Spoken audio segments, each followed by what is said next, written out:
Guys, I need your help. I am in jail somehow. Split them in half. Can you leave? And I need someone to break me out. Great, just in time. You hold on just a minute here. You should reflect on your actions. What? Who are you? I'm your conscience. Nice try, scammer. And I already constantly reflect. Have you seen the name of my channel? Do you know something called ethics? Yes. Hey, I'm not letting you hijack my video, you pesky bee. Bee? How do you be a good person? The three main theories of ethics are consequentialism, deontology, and virtue ethics. Virtue ethics says that someone with virtuous traits is ethical, i.e. a good person. But what traits are virtuous? Would a virtuous person support slavery and sexism? The answer is yes, of course, according to Aristotle. But I'm gonna make the brave statement that I reject slavery and sexism. Yes, I'm a bad person. Besides the muddy definition of virtue, virtuous traits can conflict with one another in some situations. And context can also turn positive traits into negative ones. Courage in a different context is live streaming your crimes. Honesty is the creepy DMs posted on Reddit. And determination becomes the person who got proven wrong on the internet. It's the context that's the problem here, not the intensity of the trait. Consequentialism says that a good outcome means ethical actions. Like how kick streamers think that drunk driving is immoral only when they hit someone. But what does outcome even mean when the chain of cause and effects goes on until the world ends? A single decision triggers a butterfly effect, leading to both good and bad outcomes. Getting a job means you won't starve to death, but at the same time, the other applicants would. Yeah, the math checks out. Deontology says that a series of rules and principles dictates what actions are right or wrong. Those rules and principles are supposed to be generalized, ignoring context. We assume a group of actions will always lead to the same consequences, but sometimes the rules and principles themselves hurt people. The rule of always telling the truth can backfire when a girl asks you if she is beautiful. We humans are the ones who force actions into categories when each action is fundamentally different in impact, severity, targets, and details. We classify both stealing candy from a child and stealing garden gnomes as acts of stealing, but one is better because it prevents children from getting diabetes. But no matter what ethical theory we stand, it is weak to our ability to twist ethics to favor ourselves. I'm always right, you're always wrong. Ethics is an abstract concept that can be defined as whatever.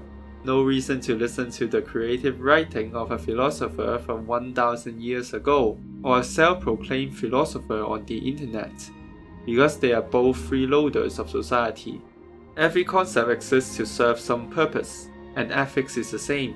The best definition of ethics should best fit the motivations for ethics, and the main motivations are to make you feel better about yourself or to be viewed favorably by others or by a higher being. To make the world or society a better place, because if everyone acts ethically, everyone will be happier. Basically the best outcome in the prisoner's dilemma. To solve the need to help others caused by our sympathy and compassion. To save everyone just because everything is connected. Hurting others is hurting yourself. The most popular is of course either the second or the third one. As I said in my video on reality, free will both exists and doesn't exist. We are free to make decisions while being entirely controlled by genetics along with past and present environments. The principle of ethics, under the belief in free will, can become one such environmental factor. The existence of ethics can influence our behaviors already, usually leading to a better future than otherwise. Whether the ethical principle can be strictly followed is another story. No, you have to be a good person! The principles of consequentialism assume we have full control over the outcomes. Our limited knowledge and ability mean we only have some degree of control over our surroundings. Regardless, every action is still a force that determines the results. We can't disintegrate the meat industry without destroying the livelihood of millions. But we can support vegetarian dishes to promote the cultural shift towards those dishes.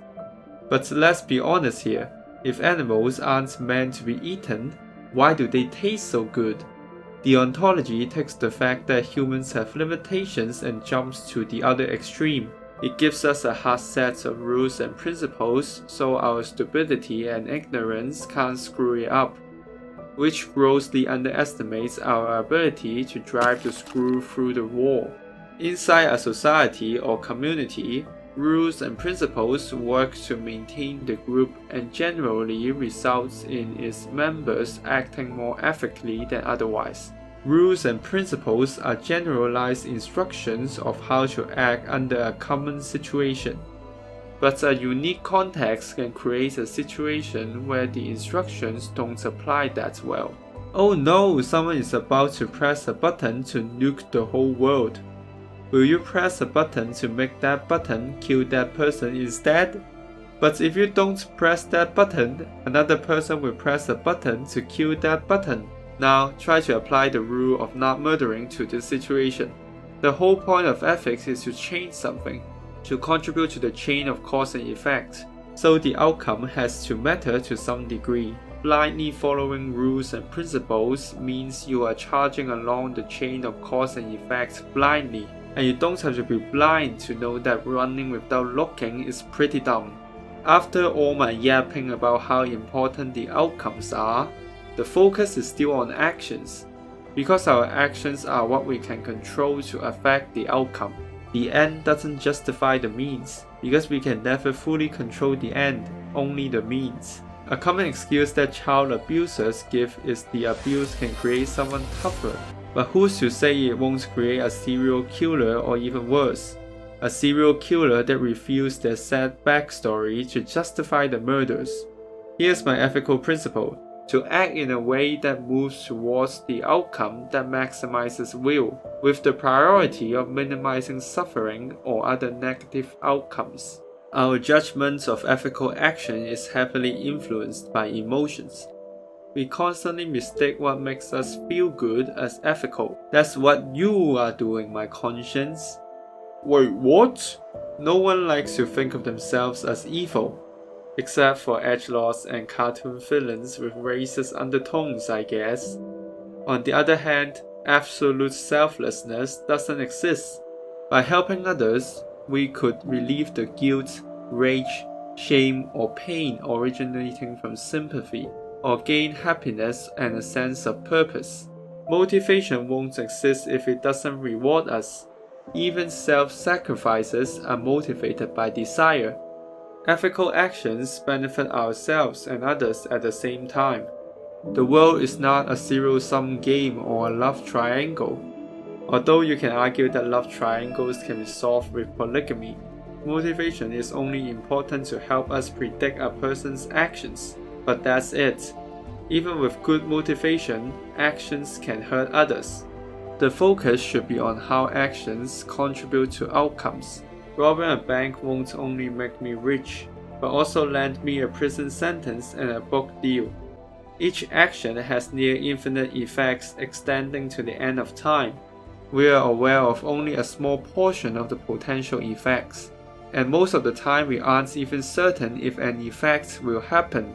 At least at the macroscopic level, the concepts of risk and probability mainly come from our inability to see the whole cause and effect.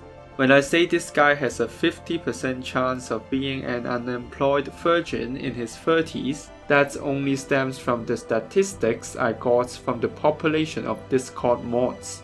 Nothing is random here. Hidden factors already determined the results. The probability value only exists in our individual brains, created with information available to us, usually representing a statistical proportion or confidence level. Uncertain outcomes are hard to evaluate, so we typically like to raise the certainty level. After all, we can be 100% certain that a person won't kill us if we kill them first.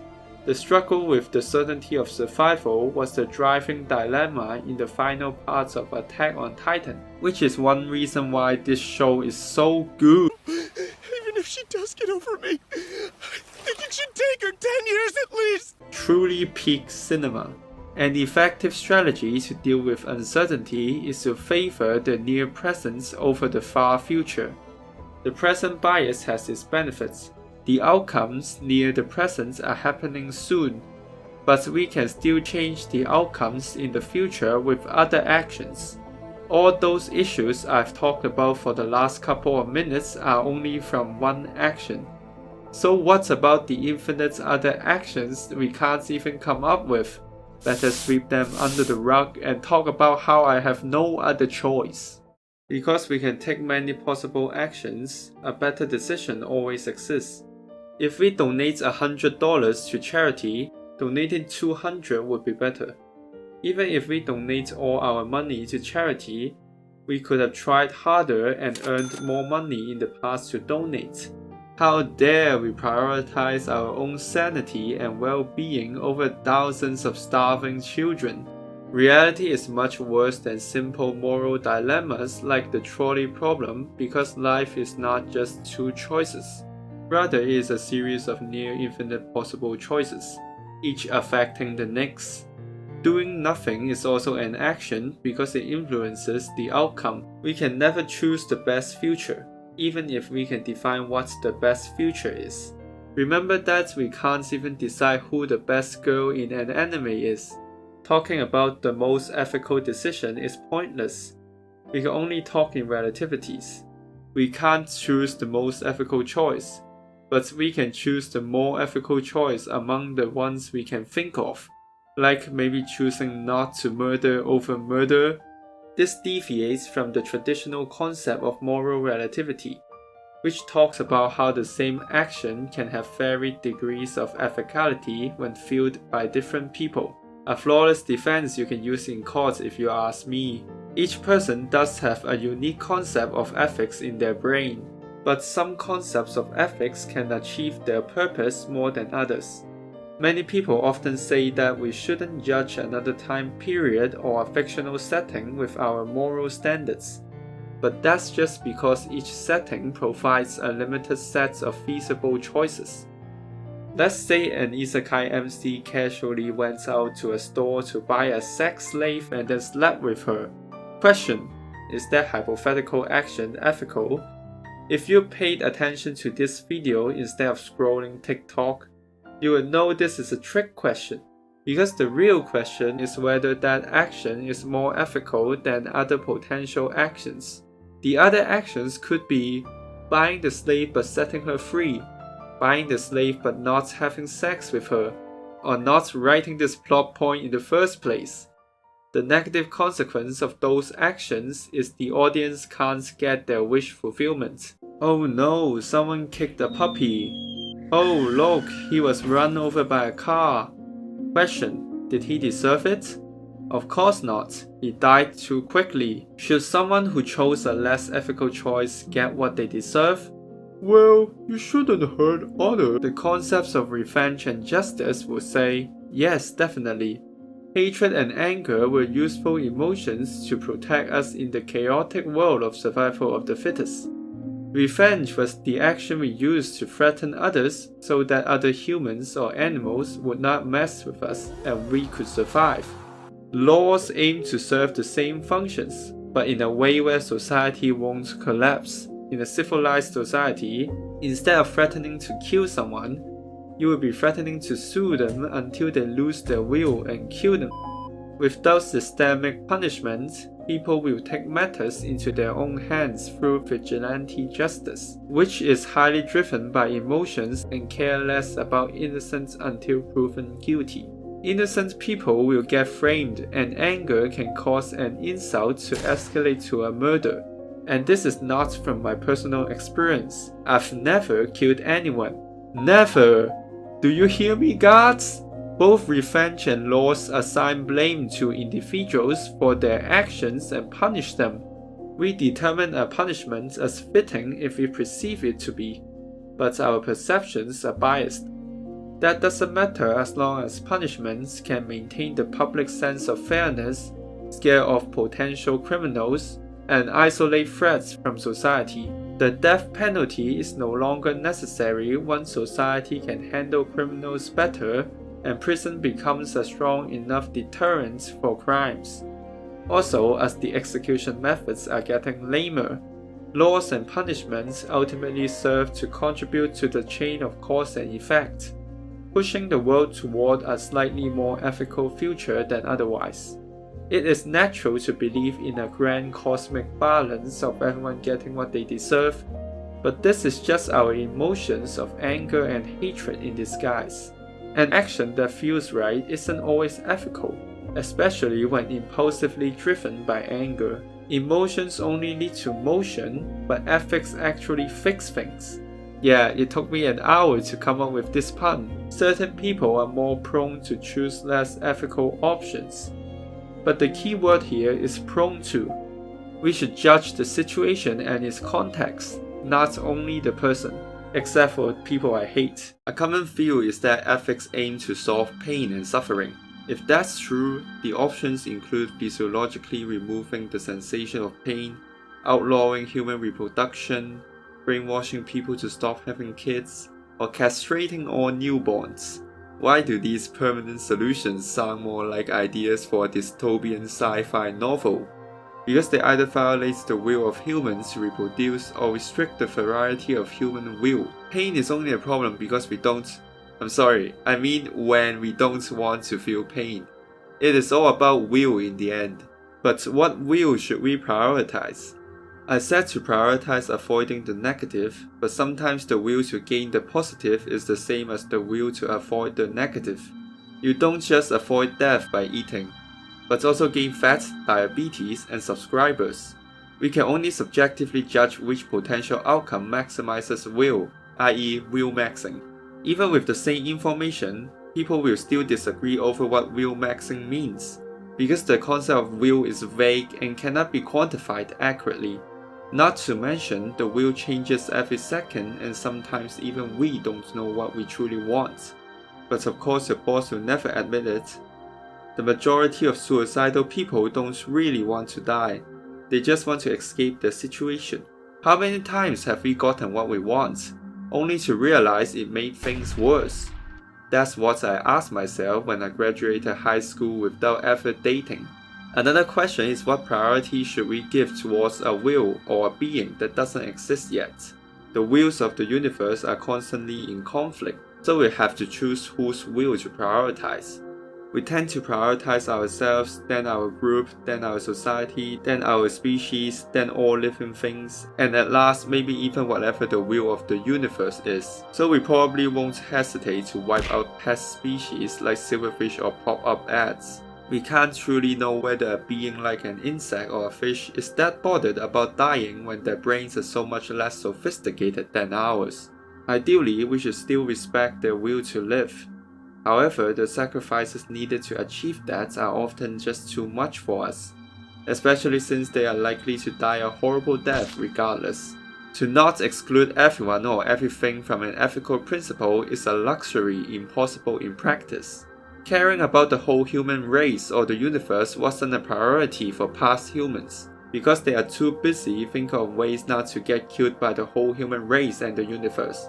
This is why many variations of ethics throughout history are only designed to enhance the survival chance of the group, although some are more effective in achieving that purpose than others. Some people, especially in the past, justify their desire for survival with the genius tactic of dehumanization, replacing can't with don't have to. This black and white thinking of us versus them reserves brain power for something more useful for survival, like thinking about what to eat that night and world domination. One aspect of the development of civilization involves the ability and tendency to apply ethics to a wider range than in so-called savage societies. This evolution of ethics was made possible by the increase in lifespans, quality, and stability of society. along with more knowledge, awareness, and understanding. Hypothetically, laws can be replaced by individual ethics in a future utopia. Sounds idealistic and impossible, right?